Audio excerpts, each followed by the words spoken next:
एक समय की बात है। पहाड़ों के पास एक छोटा सा गांव था।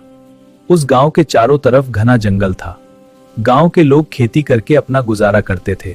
एक दिन अचानक जंगल से दो बहुत बड़े भालू गांव की तरफ आए। वो भालू बिल्कुल इंसानों जैसे सीधे खड़े होकर चलते थे। उनकी आंखों में गुस्सा नहीं बल्कि शांति दिखाई देती थी।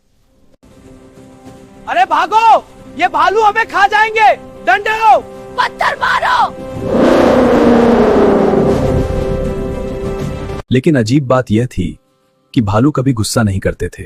वो बस चुपचाप गांव के किनारे बैठ जाते और लोगों को देखते रहते।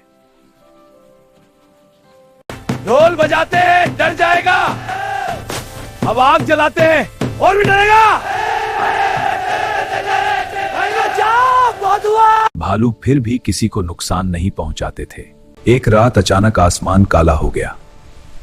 तेज हवा चलने लगी। फिर इतना भयानक तूफान आया कि पूरे गांव में तबाही मच गई। खेतों में खड़ी सारी फसल उड़ गई। गेहूं, चावल और दाल सब बिखर गया। मेरे खेत बर्बाद हो गए। तूफान ने सब कुछ नष्ट कर दिया। किसी के पास खाने को अनाज नहीं रहता। अब हम कैसे जिए? भागो, भालू आ गए। हाँ, जल्दी भागो यहाँ से। इधर आओ, वो देखो। दो भालू ये सब देखकर बहुत दुखी हुए। उन्होंने सोचा इन लोगों ने हमें भले ही भगाया, लेकिन ये बहुत परेशान है। दोनों भालू तुरंत जंगल की गहराई में चले गए। जंगल के अंदर एक पुरानी गुफा थी जहां बहुत समय से सोने के ढेर पड़े थे।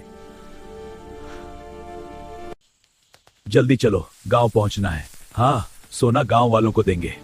अरे वाह, ये सोना कहाँ से आया? और ये भालू? इन्होंने भालू। हमने इन्हें हमेशा भगाया, फिर भी इन्होंने हमारी मदद की। उस सोने से गांव वालों ने फिर से खेती शुरू की, नए घर बनाए, अनाज खरीदा और गांव को फिर से खुशहाल बना दिया। अब गांव वाले भालुओं से डरते नहीं थे। वे उन्हें प्यार से खाना खिलाते, उनकी देखभाल करते और दोस्त की तरह रखते। धीरे धीरे पूरे इलाके में यह कहानी फैल गई कि असली ताकत डराने में नहीं बल्कि मदद करने में होती है। और उस दिन से वो गांव भालुओं और इंसानों की दोस्ती के लिए मशहूर हो गया। अगर कहानी अच्छी लगी तो सब्सक्राइब और लाइक करना। एक